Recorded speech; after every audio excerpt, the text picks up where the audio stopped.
but No, yeah, the content is being sent to a third party. Got it. There we are. Good morning. It's Canada Reads American Style, and we are here for our monthly episode of Reading from Our Shelves. I'm Tara, and Rebecca is with me. hi. Hey, Rebecca. Hey, See? I Look, think it worked. seamless, I- seamless for Look the at that. third time. I think it's third time's the charm. Yeah, yeah. We were ready for it, though, this time. We were ready. So how Yeah, are you? I'm good. I'm good. I was just saying that it's a beautiful morning here in Michigan. It's nice and cool. I love that. I sleep with my windows open at night and I get a nice cross breeze, and that just makes me really happy. So, how about you? Same here. Although we have had to turn on our air conditioning yesterday Yeah, or the day before because it's gotten pretty muggy. Although this morning it is beautiful. It's yeah. beautiful. It's fresh. It's lovely. I'm trying to say, my mom lives with me and she is downstairs and my bedrooms are upstairs, and it's for those, okay, I don't know what the Canadian equivalent is, because I don't know what uh centig what is it? Don't say centigrade. What is it? Celsius. Oh, Sorry. Celsius. Yeah. Well, anyway, I know it's Celsius. Anyway, it's 80 degrees in my bedroom during Mm, the day. And it's free. I think that's like 30 for you guys or yeah, something. that's So it's warm. horrible. So even if I turn the air conditioning on, it does nothing because it Yeah. only really helps downstairs. So I'm like, what? Anyway, but so Likewise here too. Like our house is set up the same way. We get full sun at this time of the day for most of the day. yeah, So it only helps with downstairs, a little bit upstairs. yeah. So I should move my mom upstairs really, but I'm kidding. Anyway, so can I introduce a friend? I Of wanted to introduce my course. friend. So all my life, I'll just say that all my life, I've always spent my money on other people. And even when I was a kid, it was weird. Like, I don't know what it was. And I had this thing from a young age where I would say, if I saw something I wanted, I'd say, do you need it or do you Mm, just want it? And if you just want it, just wait, because maybe you won't want it in a little while. And it's true. I wouldn't want it. And then I would just, and so I saved a lot of money, is my point. But I would spend it on other people. But I'm old now and I'm going, screw it. Because when I'm gone, somebody else is going to get all my money. So I'm spending my money. So here's my new friend. There's my little Ella Toad. And I'm telling you, TikTok, it's all because of TikTok. I saw this video of Ella wearing this outfit and I went, that is the cutest freaking thing. And look at, she's got little like things on the back of her. Anyway, she's so cute. So I started buying these little Hazel Village. Oh, I forgot. You got to see her little jingle boots. So I started buying these, I thought I'm just going to buy one. And well, now I have 3 dolls and a whole bunch of clothes and collections and stuff. And it's just really fun. And it makes me really happy. And I thought initially, I thought, oh, this is for kids. It turns out, let me tell you, there are all these adult collectors. And if you are a collector, you're called a hazelnut. And I keep saying to my mom, these people are kind of like crazy. And my mom's like, you're one of them. I'm like, okay, you're right. I am. So I just wanted to introduce my little Ella Toad, who makes me really happy. And I dress her up in different outfits. And you'll see the other ones later on other videos. But because I won't talk about her on the podcast, but because you can see her, I had to share her. So yeah. there you go. Nice. I have a question about Ella's outfit. What is the sash? Is it a It's special just a sash? jingle, it's just a jingle sash. So these have little bells on them and they match her little boots. And Yeah. that's why when I saw the video of the TikTok, I am now I will say she had like a little necklace thing on and these like fairy wings, and I didn't buy those things. But I look at that and I go, it doesn't quite look the same when I saw the video, and so I think I do need the wings at some point. But anyway, I think so yeah, it's just little stuff, but it's hilarious because they have like little backstories and everything. So, and Ella's this independent little toad. She lives on the lake and she's pretty amazing. So that's why I had to have her. Well, she's so cute, and I had to have her. So, and like I said, I'll introduce the other ones later at another thing. But it's just nice. The bottom line is I seriously never spend money on myself. So I just went, screw it. I'm gonna just buy this. It makes me happy. It's kind of funny. And so I'm just doing it. So yeah, nice. Nice. yeah. She's beautiful. So thank you. Okay. Let's talk. books Let's today. do it. What are you So, currently reading? so as if you've been paying any attention, I have this great goal of reading 12 classic women authors that I haven't read, books I hadn't read by them.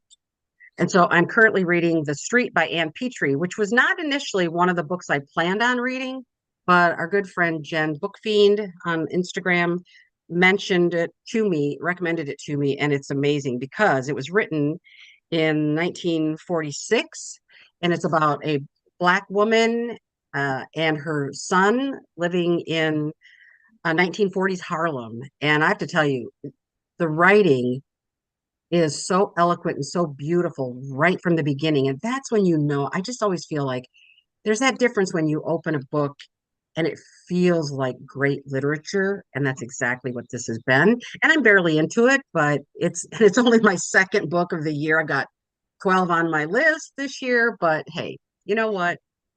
Like you have said to me many times, it's a goal, and it doesn't mean if I don't get it, it's all good. It's all good. So Yeah.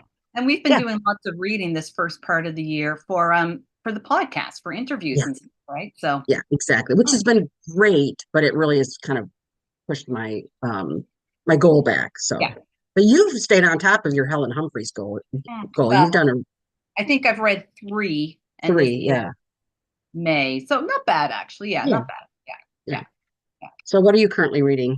I am currently reading Shuggie Bain by Douglas Stuart. So it won the Booker in 2020. This is actually a friend's copy that she had lent me, and Marnie, I'll just put it out there. Marnie and I had went to see Douglas Stewart came to the Burlington Library a year and a half, 2 years ago. I can't remember the exact date. And I hadn't yet read any of his books. And the reason he had come, the reason for the visit was the publication of his second book. I went because I'm like, it's a Booker Prize winner. So I'm like, when am I going to get the opportunity to see him again? Probably Yeah. not. But he was so bloody charming that I loved him. I picked up his new book. Marnie lent me his first book, but I've just now started I'm getting around to reading it. Do you know offhand what the title of the new book is? Young Mungo, Mungo. Okay. Yeah. It's good. It's dark. It's gonna, I think, be sad and depressing, and it's very atmospheric and set in like 1980s, 90s Glasgow. So it's dirty, it's grungy. Yeah. Yeah, but good. The writing is really interesting too because it's very Scottish, I think, like the dialogue and the terms that are used. So he just kind of throws you in there, which I Yeah. actually like. I like just being thrown into a world and fuddling my way through it sometimes, but not fuddling in a bad way. Not like I'm Yeah. but I'm like I'm being led, you know. Yeah. Yeah. I used to like if I was reading something and I didn't know what the word meant or something, sometimes I would spend time looking things up Mhm. and then finally I just said, just go with the flow. You Yeah. know, it's the same thing if somebody lives in another country and they're reading, a US author. They may not understand all the context of everything, but they'll understand the story. And Yeah. that's the Yeah. key thing. So Yeah. okay. Well, I'm reading a second one because I okay, so I entered a contest. You know, I enter a million contests on Goodreads, and I never expected to win anything. So I actually won a book. And then, long story short, it has taken months to get it. And I even contacted Goodreads, which they don't run the contest. It's the publisher, the publicist, or whomever does it. And so they just said, we don't have any control over it, but let's see what we can do. And they immediately got it sent. So I got Everyone in My Family Has Killed Someone by Benjamin Stevenson. And I just thought, oh, let me just look at this. And because I put a lot of things on my to be read list, and then if the contest comes up, I just enter. And I don't even always remember, why I wanted to read the book. This is so freaking hilarious. I just have never read anything quite like it because everybody in his family has killed someone. And it's really, really, really funny from the get-go. So I will see. Again, I'm not that far into it. So we'll see how well it holds up, the humor and the story. Although I think it got really great reviews. Yeah. Yeah. So I've only heard great things about his first book. He's got a Yeah. second one out, like a follow-up. I'm not sure if it's considered a sequel or something, but he Oh, does have a oh, second book, which I've heard is not as good. okay. But, you know, if Yeah. I when I read the first one, if I enjoy the first one, I'm going to read the second one too, Yeah. even if I've heard like not as great things. I probably won't because I'm not good for reading follow-up books. But if you do, then you can let me know. I will. I will. Well, that's what I have this thing. That's why I try not to read too many series because I feel like if I read the first one and it's a series, I must follow Yeah, through. And that's that a big commitment sometimes. yeah, that's exactly how I feel. Yeah. So, because really, there are only two series that I read that I really am devoted to. That's it, and Yeah. I just want to keep it at those two. Yeah. What two? I Oh, think it's Val McDermid and the Tony Hill, Carol Jordan mysteries, which I love, and then the Sarah Paretsky, V.I. oh, Warshawski. Those are my two. yeah. So, do you have like a lot of them that you follow that way, or just a few? Well, the Louise Penny ones for Yeah. sure. Those are a definite. There's an American author. Is she also Scottish? V.E. Schwab. Oh, okay, I've She heard of has a her. series that at the moment it's only a trilogy. And Mhm. so I've got book 3 to read of that one. So I follow, but then my husband has started her newest book, which is the beginning of another series. So I know that I'll be following up on that one. Yeah. Outlander, I read the Outlander Oh, series, yeah. Yeah. is a huge commitment, but fortunately those books are so long, it takes her years to write one anyway. So Yeah. it's okay. And I feel like I have a few other ones, but I can't think of what they are now. Okay. But yeah, I do get sucked into the series thing. And then, yeah, it's a commitment, but I like it. I like being in a series at the same time. Yeah. Oh, yeah. I live inside mine. Well, the Tony Hill one, I don't read. No, that I just read. In there. Those are so dark. But yeah, the VI ones I love. So, all right. Okay. So, what are you? Do you have anything else you're reading or? No, that's it for my currently reading. Just the one. It's a Okay. dense one, so I think I'll keep it with that. Okay. Well, I just want to mention too that when we heard Alice Munro passed away, but at 92, so I think she probably had a good long life, a life well lived. And we were talking about it because I told Tara I've actually never read any of her books. And so I hear, she's the master of the short story, and we kind of started talking about short stories. So I think that's a little bit what we'll talk about today, right? Yep. Yep. Do you want to So, start with us? So we each grabbed a collection or a stack of short story collections that were on our shelves. yes. Want to start with your first one? Yeah, and actually I'm just going to put these four together because it's been written by the same author. And I apologize to everybody who's heard me go on about this ad nauseum, but Garnett, Kilberg, Cohen's Cravings, my favorite collection of short stories. Every single story to me was really, really strong. I didn't feel there was any weakness in any of them, so I loved it so much. And I interviewed her for the podcast, so you'll have to go back. It wasn't that long ago where I interviewed her about it. And then because I just loved her writing so much, I bought her other books. And this one is actually, I can't read the title, but here we go, How We Move in the Air. And this is a very small collection. There's also Lost Women, Banished Souls. And I think she told me this is actually, I think she said this was her favorite one that she's written so far. And that one's a little bit bigger. And then Swarm to Glory.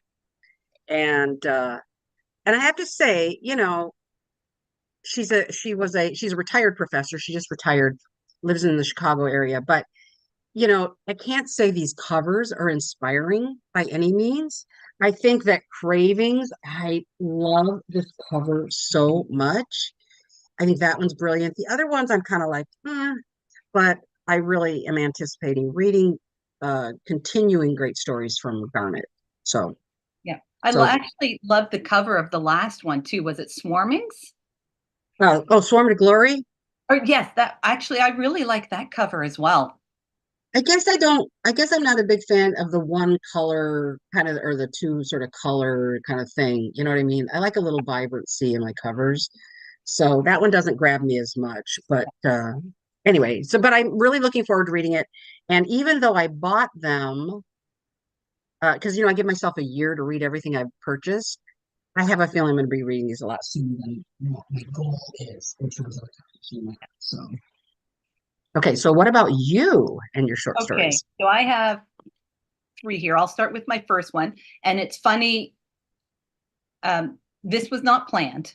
This was like Rebecca threw this at me, and I'm like, well, I'm just going to go. The first one is an Alice Munro collection, The View from Castle Rock. So I've read one Alice Munro book years ago, so long ago. It might even have been this one. I don't know. I cannot remember which collection of hers I read. So I could be rereading this, but it doesn't matter because it's been so long ago. Mhm. I think it's funny that you just said, because I know that you had this goal of books that you purchase, you try to read them within a year. I don't do that. I should. Once I whittle down this over here, that is kind of my goal. But it's not going to Yeah. happen. It's so funny. As we were getting ready for this today, I looked through this. I have no idea when I bought this one, where I bought it. It's been so long, it's actually turning like yellow. And I look through it because sometimes I will leave a receipt in the book so that I know where I purchased it.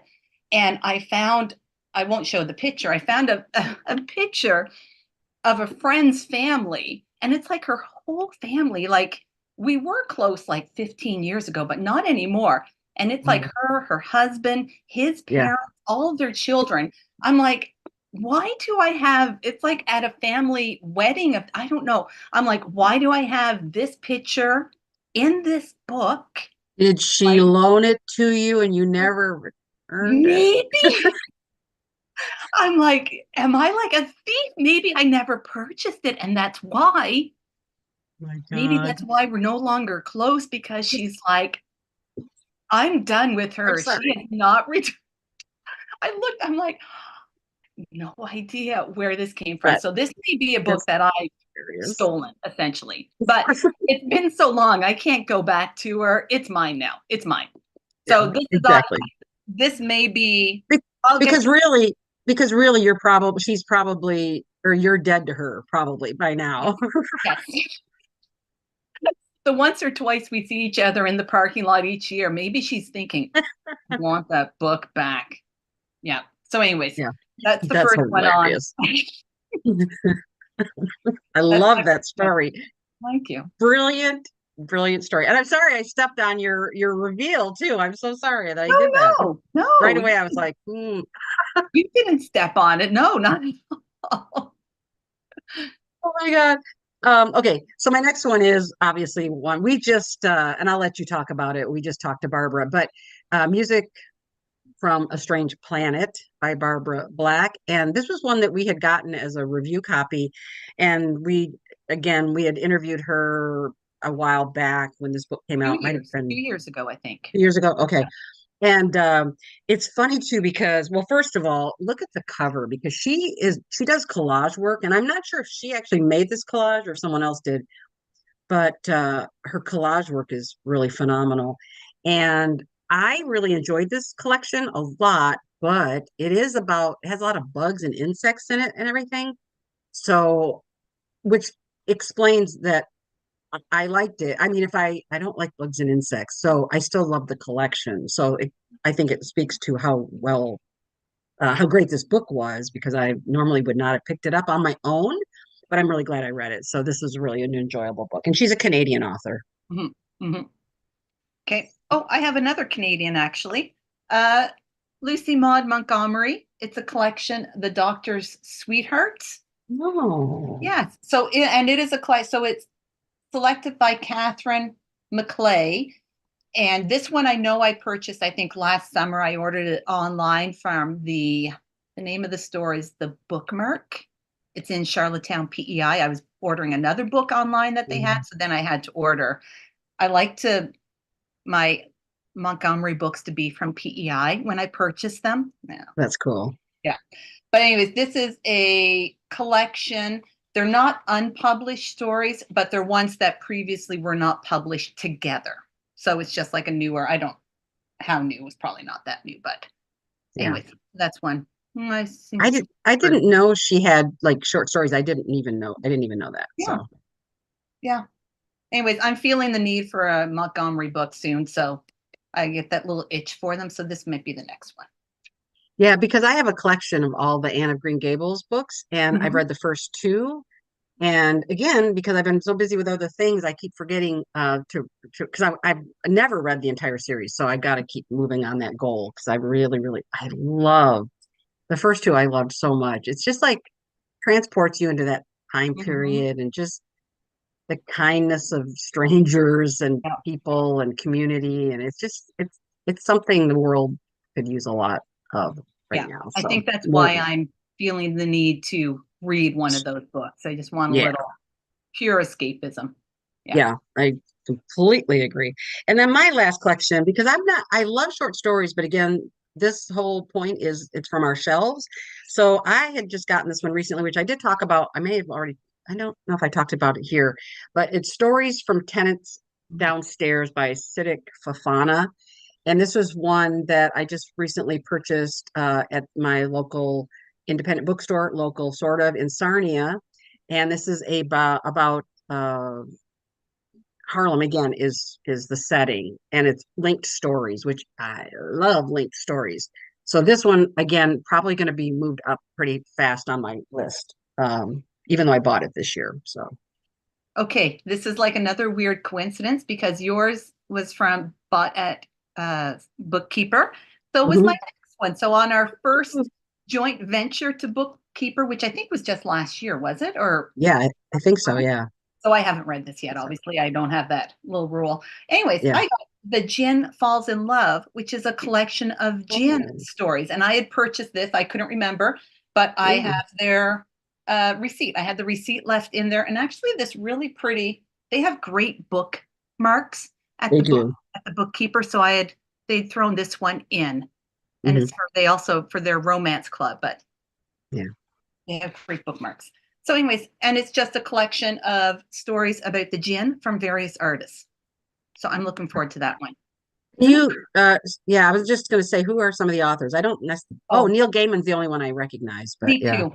Me too. Well, I went through the list and that was the only name that I recognized as well. Ooh, But that's good because it um, could really turn you on to new authors and going down that rabbit hole there. yes, because I Yeah, need another rabbit hole, but I know.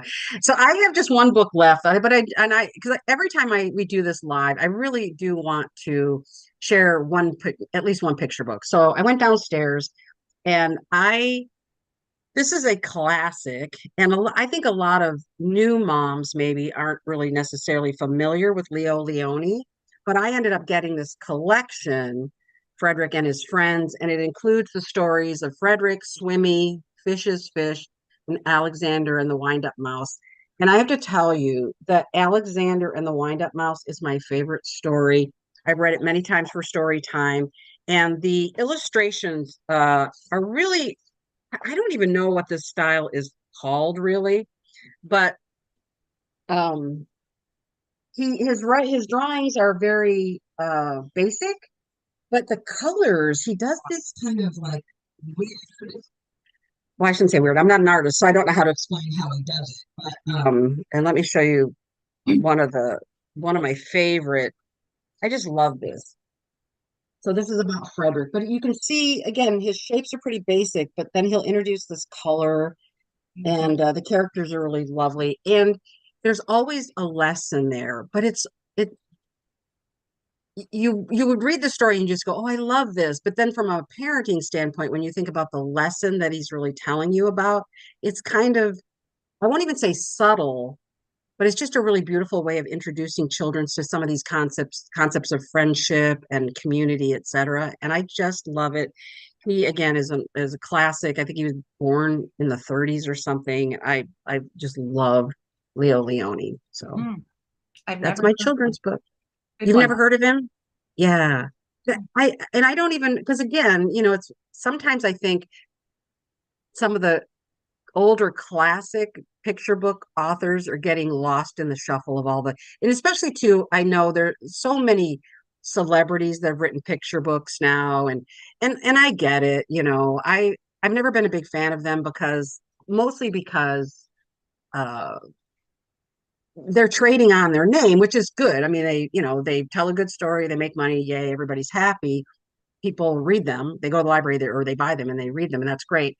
But I always just feel like, God, there are so many brilliant youth authors that people just skim over because the other ones get all the attention. And that's my only, I'm not trying to bash any celebrity that's written a book, but I just feel like, some of these old authors are just amazing. Yeah. So, Beautiful. I yeah. just had a thought, Rebecca. We just discussed our short story collections. Is this short story month? Is May short story month? Am I like something like Oh, clicked in my head? I don't know. I don't know. I feel Well, like we kind of oh, missed the ball as to being like, oh, and it's also short story month, but I could be wrong. Anyways, we'll have to Google that. yeah, See. we'll have to Google it. Yes. Yeah. Yeah. So, Yeah. Okay. oh, you have anything else? I have a few books that I've read from my shelf this past Great. month. Do you have any Okay. of those? Or Um, no, I don't think so, actually. I've been reading everybody else's books that were gifted yeah, to me. So yeah. But go yeah. ahead. Yeah. Well, I have like, let's go two and two that were gifted. We can decide if we not.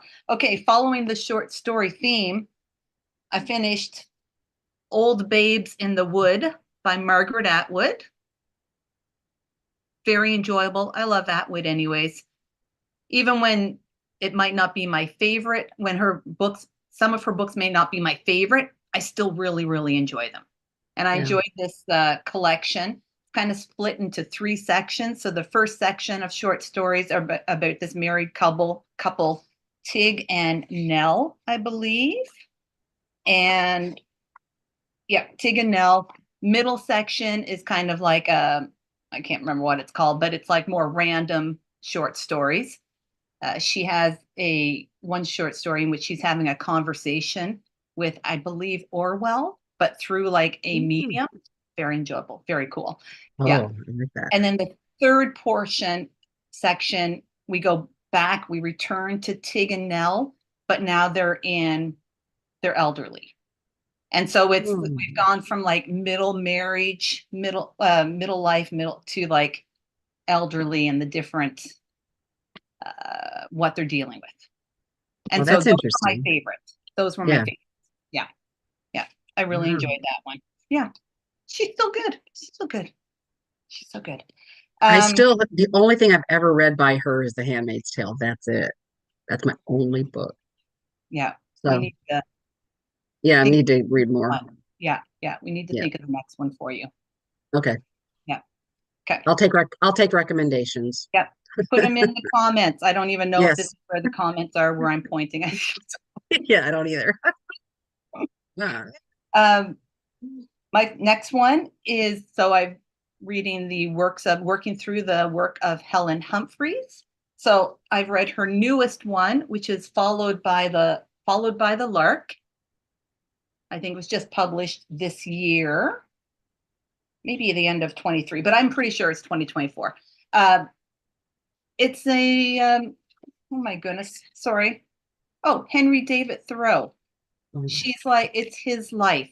I want to read more about the process that she had for it, but I feel like she really deep dived into his writing. She would have to, and his journals.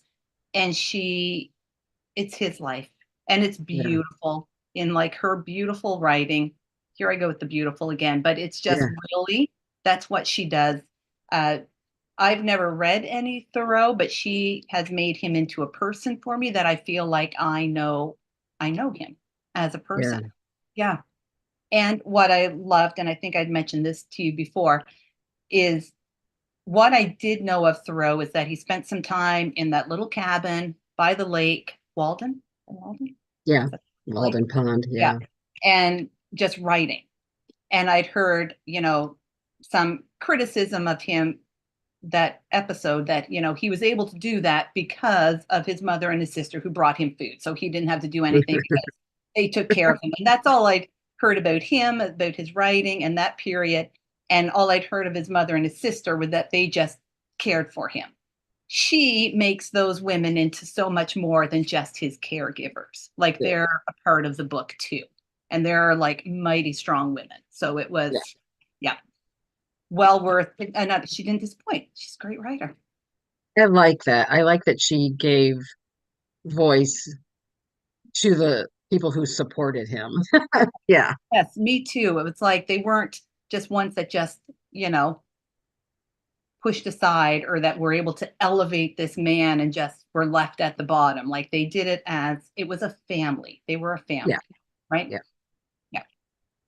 That's And interesting. Let me just say, I'm not going to remember what it was, but I was listening to a podcast the other day, and it was so funny because the woman that wrote it is a mom and has a younger child, and she was talking about not in a mean spirited way, but she was being critical of like Thoreau and even Mary Oliver because she was saying when they wrote about being out in nature, they were by themselves. That's a luxury. Not all people either A, want to go into nature that way or are able to go into nature that way. And it was so funny because I thought of you saying that those women were kind of pulled into the story by Humphreys. And I appreciated that because it stood out just because she mentioned him and even Mary Oliver, which I was like, oh, do not yeah, attack Mary Oliver. But anyway, so I appreciate that. yeah, yeah. Um, my last two are going to be, they're on my e-reader and oh, I'm going to show them. So the covers may not look that great, but the covers are beautiful. Oh, bear with me. Sorry. Maybe I'm not going to. So Rebecca mentioned Barbara Black's first book. So Barbara, we just spoke to her last night about the publication of her newest book, which was on the 17th. Her first book was short stories. This one is flash fiction, and it's called Little Fortified Stories. You'll have to listen to the episode when it's published because it was a really nice interview. But I'm just going to show this. It's not going to be as nice as Rebecca's, but again, like Rebecca said, she does collage and she did the cover for this one.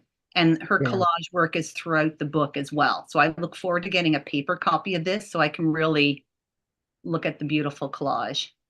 Yeah, because the colors of that collage are really stunning. I mean, Yeah. that's why I say that's one of the things I said to her last night was how beautifully creative she is in putting these images together.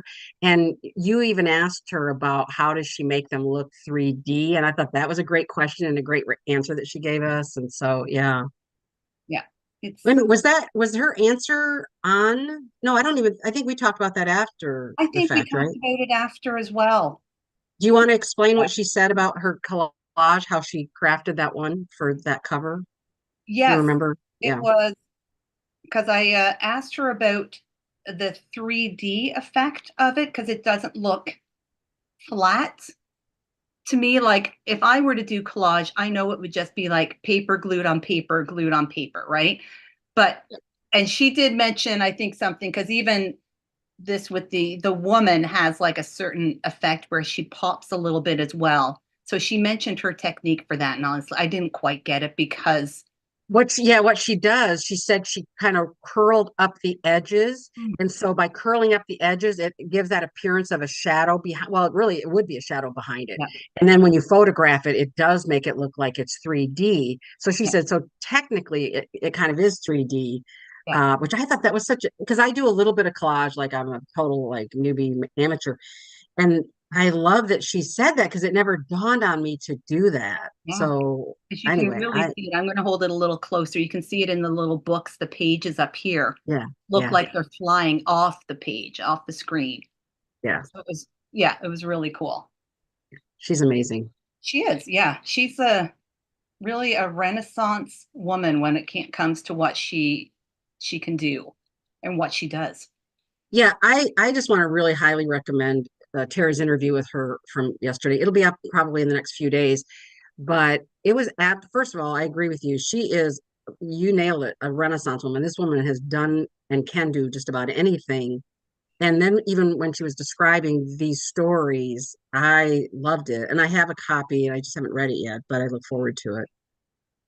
Yeah, and I think the interview really brought more to the stories after I have read. So you can I would listen to even the interview beforehand, reading it, like for our listeners. Yeah. I agree because one of the things she said, I'll just say this because she said this right at the very beginning of the podcast, but she said when Tara asked her how the origin of writing these stories, she said she was in Portugal, she was having a drink, a glass of port, and just this character just like came to her. Just it was I just thought that was Yeah. that's what I love about authors, like how they come up with their ideas. And then she talks a little bit about more about these characters that appeared to her based on these different drinks, Hmm. alcoholic drinks. I just thought that was brilliant. I Yeah, loved it's it. very cool. Yeah. And then my last book that I'm going to bring, I read a digital arc, and it doesn't have a photo of the cover, so I googled it here, and there it is, The Price of Cookies by Finian Burnett. We also spoke to Finian, I believe, last week. This is a novella in flash fiction, so we're really on a short story slash flash fiction kick this month on the podcast. So please listen. That episode is up on the podcast. I loved interviewing Finian, and I loved this book. Rebecca will love it because Rebecca loves linked stories. So this is linked flash fiction, short, I think maybe 40 or 50 pages, and it gives you this whole story of a community over a period of years, but through different characters, with the theme of cookies running throughout. Yeah. I yeah, that sounds really good. Well, can I just mention because I wasn't even thinking about digital books because I talk about one that I just really loved. Of course. I No, I just changed read my mind. You cannot. I know. And I can't even show the copy because I'm not going to try and turn my reader on and everything else. But I did post it on my Bookstagram. I just read Autokrator by Emily A. Weedon. And I have an interview scheduled with her. And I cannot wait to talk to her because she and I exchanged some emails back and forth. And just the comments that she made about this story are amazing because it's basically a society where the men rule. And it's really kind of set like in the late mid 1600s to early 1700s, and the men rule and the women basically sort of live underground. They're worker bees. They either do labor like laundry, baking, serving men, or they are incubators. So they are required to have sex with men for procreation. And then if a male is born, then the males go into the male society. But if it's a female child, she stays underground and is sort of one of these worker bees. And it was I have to it opens up with the first character because there's two characters in it, alternating chapters, Tiresias and Sarah. And Tiresias says right off at the beginning she's scheduled for execution. And that just grabs you right from the beginning. And I have to laugh because in talking to Emily in just an email, I definitely picked up on some of the themes, which I'm really excited about because I do think this is so layered, and I think it would be a brilliant book club read. I think if you could discuss this with your women friends, if you had some men in your group to talk to them about it, I think it would be incredible. So I want to highly recommend if anybody's out there and they have a book club, please consider Autokrator. And it has the ending that I think it had a brilliant ending, and you'll know more if you read it. But I do think she wrote the perfect ending, which is the way I think the world would. I think that it's an ending that you would expect in real life, but maybe not an ending that want to you want to have it tie up neatly in a package. You know what I'm saying? Yeah. I Yeah. don't want to say too much because it's just so I could not put this book down. And it reads really fast because, again, it's alternating chapters. So you're getting Tiresias's point of view, you're getting Sarah's point of view, and eventually the stories will kind of converge. Brilliant. Loved it. Oh, I love that. I love that. I didn't realize it was multiple POVs. I love that. Yeah. And I kept thinking too, is like there's these two different, very different stories going on, right? Because Sarah is an incubator and Tiresias was a worker bee. And you're just kind of going like, well, okay, there's these two stories. But then when they start to converge, you go, aha, and it just takes off. I mean, the whole thing is just so well written. I loved it. But I will say there are elements that are, to me, they're horror elements. And Yeah. you often talk, Tara, about things where you'll say, like, oh, like body horror, or things like that. And you'll say maybe sometimes you might skip reading a little part of it or whatever. For the first time, I've read only a few horror books, but this is the first time I read one where I went, okay, this is making me uncomfortable. It Oh, wasn't like a long part of it, yeah. but there were times when I was like, oh, like I really don't want to be knowing this or reading this. But I think she still handled it beautifully because it's a very small part of the book, but just be aware that to me, those are, I would call those real horror elements. Yeah. So, yeah. And Which, I look forward to you reading it. Yeah. yeah, I'm really looking forward to it as well because you've made it sounds really good. It sounds really good. Yeah. And I started following her on Instagram. She seems like uh, lovely and very personable. So I'm Yeah. really looking forward to the book. Yeah. Yeah. And also I think she just really is thinking deeply about things. And again, just what she has said to me in crafting these characters and the story. I mean, I think all authors are like that. I just think some articulate it perhaps better than others, and I think she has that ability to really explain what she's doing and why she did it. So I love that. Yeah. Nice. Nice. So, oh, can I just mention too, just so everybody has his heads up, the month, and I'm giving sort of a lot of fair warning. We have a lot of great interviews and everything coming up in June. Really excited about that. The month of July, we are taking off. Mhm. Because, Tara, I was thinking about this when Shauna and I did the podcast together. We always scheduled breaks in there, mostly for her because she was always really busy. And you and I have been nonstop at this for 2.5 years. We have not really taken any breaks. You've had a vacation here or there, Yeah. or I might have gone somewhere, but we've never taken a described like we are taking a break. So for the month of July, we're taking a break. That's true. We haven't done that, have we? Mm-mm. No, Yeah. because I really started thinking about it, and we kept a pretty full calendar and a pace to it. Yeah. So I think this is really good. It's nice to, well, mostly I'm going to be on a road trip for a couple of weeks in Mhm. July, and so I wouldn't even be available. But and then I know you have a vacation in August, so July and August might be a little bit. July nothing, August might be a little sporadic. So Yeah. Although now I'm not that I want the summer to move along at all because I like the way I want more nice weather. yeah, Now I'm looking forward to our first August book chat. It's going to be super fun after not having, yeah, I mean, I will you, still talk to you on the side, obviously, yeah, but not, after not having podcasted for a month, it's going to be, yeah. yeah, fun. Well, we'll have a lot to talk about. Oh, and then also at the end of the month, I think next week, next Friday or something, you and I are meeting up in Sarnia Yep. with our friend Ann as well, and I'm looking forward to seeing you in person. That'll be Yep. fun, Me too. and kind of exploring Sarnia a little bit. Will be Yeah, fun. me too. And the bookkeeper. I love that bookstore. I wish they were close Yes. because it's a gem. It's a gem of a bookstore if you It, live it, nearby. yeah, it really is. It's my favorite, and I'm glad it's only a little over an hour away from me, but I do have to cross an international border, but that's okay because it's definitely worth it. So, yeah. But all right, I think that's it. And now we opened seamlessly. Yes. Now we're going to see if we end seamlessly, right? Happy reading.